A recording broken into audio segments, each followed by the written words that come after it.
जय श्री कृष्ण मित्रों, वीडियो शुरू करता पहला आवो प्रार्थना करिए। हे कृष्ण, जे कोई भक्त आजे आ अमृतवाणी सांभળી રહ્યો છે તેના જીવનમાં તમારી કૃપા સદાય બની રહે અને તેના તમામ કષ્ટો દૂર થાય। મિત્રો, આ અદ્ભુત વાણી સાંભળતા પહેલા અમારી ચેનલને સબસ્ક્રાઇબ કરી નાખો। તમારા એક સબસ્ક્રાઇબના કારણે અમને આવા વધુ ધાર્મિક અને જ્ઞાનવર્ધક વિડીયો બનાવવાનો પ્રોત્સાહન મળે છે। અને હા, જો તમારું હૃદય ખરેખર કૃષ્ણ પ્રેમથી ભરેલું હોય તો આ વિડીયોને ઓછામાં ઓછા એવા 5 લોકો સાથે જરૂર શેર કરજો જેમને તમે તમારા જીવનમાં સૌથી વધુ માનો છો। શક્ય છે કે તમારા એક શેરથી કોઈના જીવનમાં કૃષ્ણનો દિવ્ય પ્રકાશ ઉતરી આવે। તો ચાલો કોઈ વિલંબ કર્યા વિના આ દિવ્ય યાત્રા તરફ આગળ વધીએ। હે પાર્થ, તો એ જાણી લે કે કર્મ ક્યારેય વ્યર્થ જતું નથી। જેમ ખેડૂત જ્યારે બીજ વાવે છે ત્યારે તરત જ ફળ નથી મળતું, તેમ જીવનમાં કરેલા કર્મોનું પરિણામ પણ સમય સાથે જ પ્રગટ થાય છે।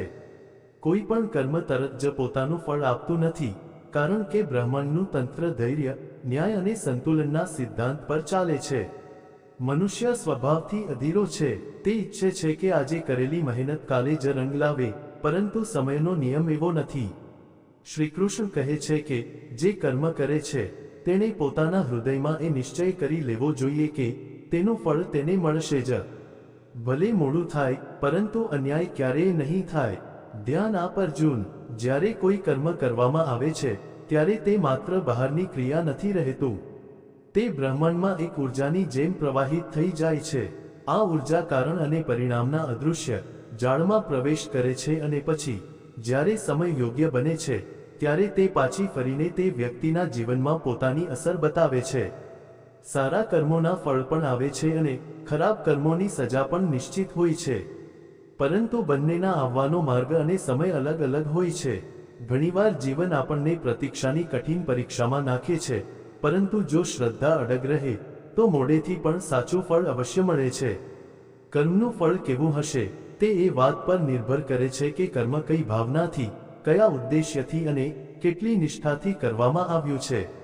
શ્રી કૃષ્ણ કહે છે કે જો કોઈ વ્યક્તિ માત્ર ફળની ઈચ્છાથી કર્મ કરે છે તો એ કર્મ બંધનનું કારણ બને છે, પરંતુ એ જ કાર્ય જો નિષ્કામ ભાવે કરવામાં આવે તો તે મોક્ષ તરફ દોરી જાય છે। આ જીવનનું રહસ્ય આ જ છે। જે પોતાના કર્તવ્યને પૂજા સમજીને કરે છે તેને ચિંતા કરવાની જરૂર નથી, કારણ કે તેનું કર્મ જ તેની સૌથી મોટી મૂડી છે। સંસારમાં જે કંઈ પણ બને છે તે તમારા કર્મોની પ્રતિક્રિયા છે। જો આજે કોઈ તમારી સાથે અન્યાય કરે છે તો તે કદાચ તમારા પૂર્વજન્મના કોઈ કર્મનું પરિણામ હોઈ શકે છે, અને જો આજે તમે કોઈના માટે નિસ્વાર્થ ભાવે કંઈક સારું કરો છો તો તે કાલે કોઈ બીજા સ્વરૂપમાં તમારા જીવનમાં પાછું આવશે। આ ચક્ર ક્યારેય અટકતું નથી। તેથી શ્રી કૃષ્ણ વારંવાર કહે છે, હે અર્જુન, તું કર્મ કર, ફળની ચિંતા ન કર, કારણ કે તે મારા અધીન છે।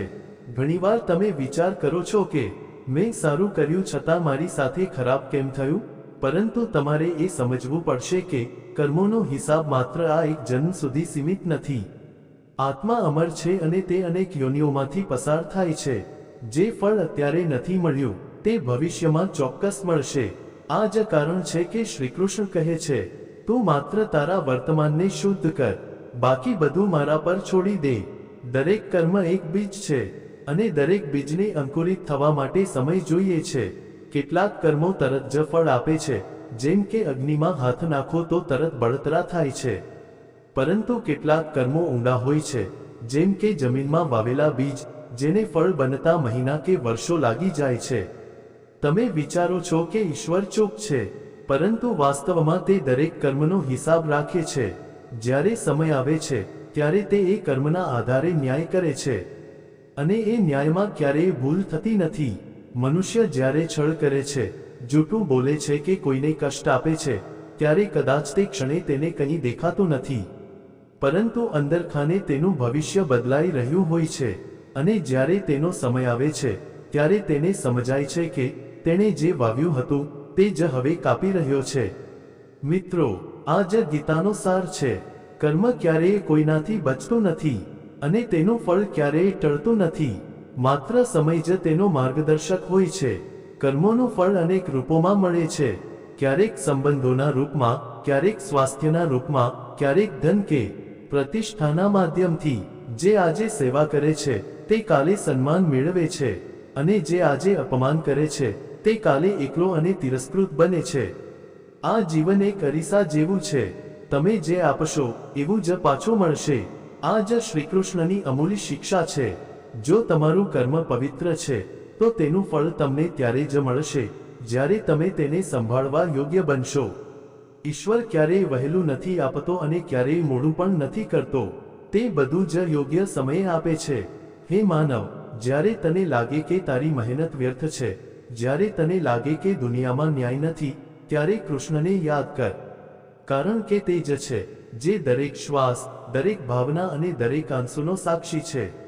તેની ચૂપકી તારા ધૈર્યની પરીક્ષા છે. યાદ રાખજે, અધર્મની ગતિ ઝડપી હોય છે, પરંતુ તે બહુ દૂર નથી જતી. ધર્મની ગતિ ધીમી હોઈ શકે છે, પરંતુ તે હંમેશા ગંતવ્ય સુધી પહોંચે છે. મિત્રો, આ વિડીયોમાં હાલ આટલું જ. હું આશા રાખું છું કે આ વાણી તમારા હૃદયને સ્પર્શી હશે. જો તમને આ વાતો ગમી હોય તો કૃપા કરીને વિડીયોને લાઈક અને શેર જરૂર કરજો. કોમેન્ટમાં જય શ્રી કૃષ્ણ લવાનું ભૂલશો નહીં, જેથી સમગ્ર વાતાવરણમાં કૃષ્ણ નામનો મધુર વાણી ફેલાઈ શકે. આવા વધુ જ્ઞાનવર્ધક અને પ્રેરણાદાયક વિડીયો માટે અમારી YouTube ચેનલને સબસ્ક્રાઇબ કરો.